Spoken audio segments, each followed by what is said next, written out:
Hi folks, this is Jay. Hope you're okay today. It's good to see you. We're just looking at a quick review of a debate by Matt Delonte and Cliff Knetchel, and here is some of the debate.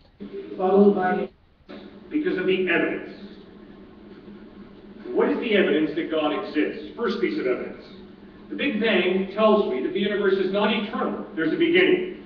Everything that has a beginning has a cause. The universe has a beginning, therefore the universe has a cause. Leading such a claim. Matt The claims of Delonte. Christianity were constructed, as the claims of other religions were, to fill the gaps in our knowledge. When we find evidence-based answers, the answer has never been God did it. And while this should eliminate God as we fill those gaps, instead the specific claims of Christianity and other religions morph chameleon-like to conform with the facts. Just because a lot of people in a culture believe in sute, the burning of a widow after her husband dies, doesn't make it right, doesn't make it good, doesn't make it the thing to do. Our Catholicism, I can see that right from the get-go. We don't need to, because I have the ability. For example, how do I know that this is a bottle of Coke Zero? I can use my senses, and I would have to possibly trust them. I disagree with philosophers on whether or not it's properly basic, because we know our senses can be fooled, and so we seek independent verification from others. And so I learned things. Matter of faith. Sorry, I apologize. Cliff and I might have slightly different definitions of faith. That's a point of contention amongst many of these discussions. Obviously, Genesis is not answering the question. Exactly how long did God take to create? Some of your professor at UT Austin who said, you see guys, I don't have to waste my time struggling through the question. Why should I trust this accidental collection of atoms to tell me the truth about reality?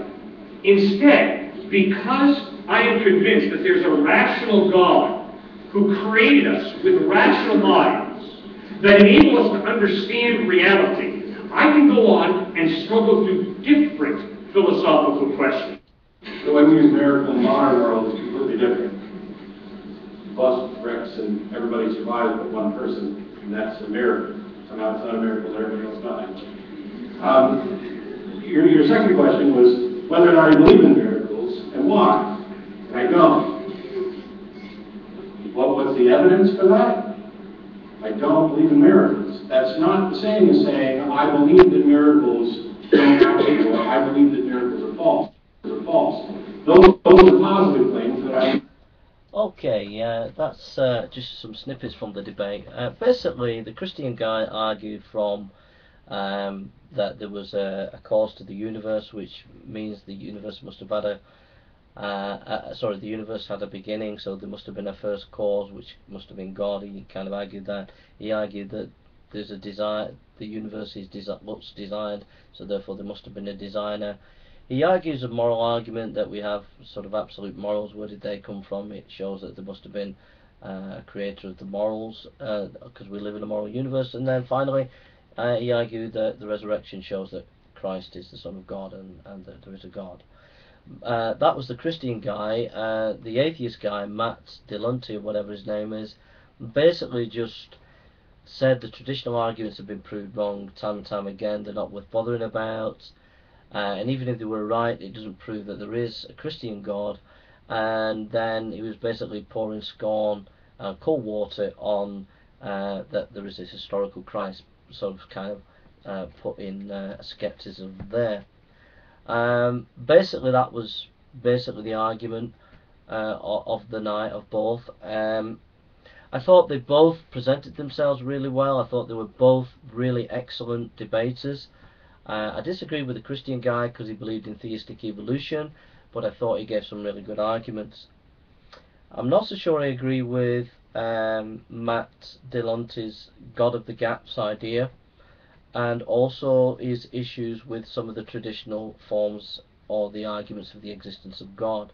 The reason for this is, why do these arguments keep coming up throughout history? It shows you that there is some power, some fascination with these old arguments, and I would say that they don't necessarily prove God, but they do have some power, and that's why they keep turning up. And I think it's not as easy for people just to dismiss them and say they've been debunked, because they do keep coming up and they're telling us something about human existence and human nature. And I know what some of you atheists were going to think when I said that.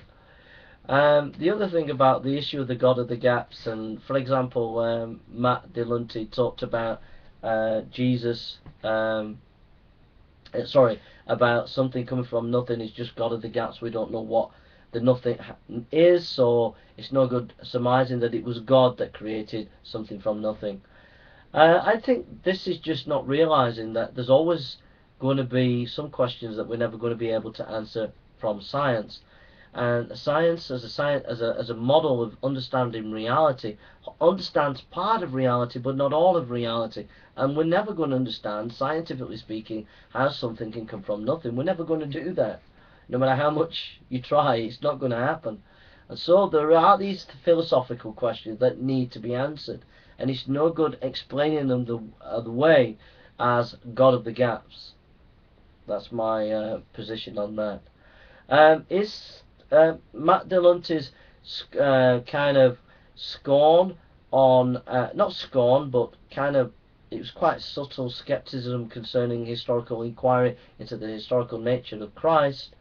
I just found, because I've done a lot of work on that with Habermas, I've studied Habermas and Dr. Balcom, N.T. Wright, Dr. Price and other scholars, Bart Ehrman, I found that was not fair or disingenuous. There's a lot of evidence for who Christ is, and there's a lot of stuff that we can investigate, and it would come with some general accepted criteria for investigating historical sources. We can come up to some reasonable conclusions. We do not need Dr. Richard Carrier and his various Bayesian theory or whatever it is. So there we are. Those are my thoughts. I thought it was an excellent debate. Recommend it for you to watch. The Christian guy is extremely gifted in giving arguments. Matt Delunty was, if you want to watch an atheist who's fair and willing to give a decent defense of atheism, I thought Matt Delunty did a good job, but I thought the Christian guy did a good job too. So I'll leave you with the debate, and that's my scholarly bit for this week. Till later on in the week. Alright, take care, God bless.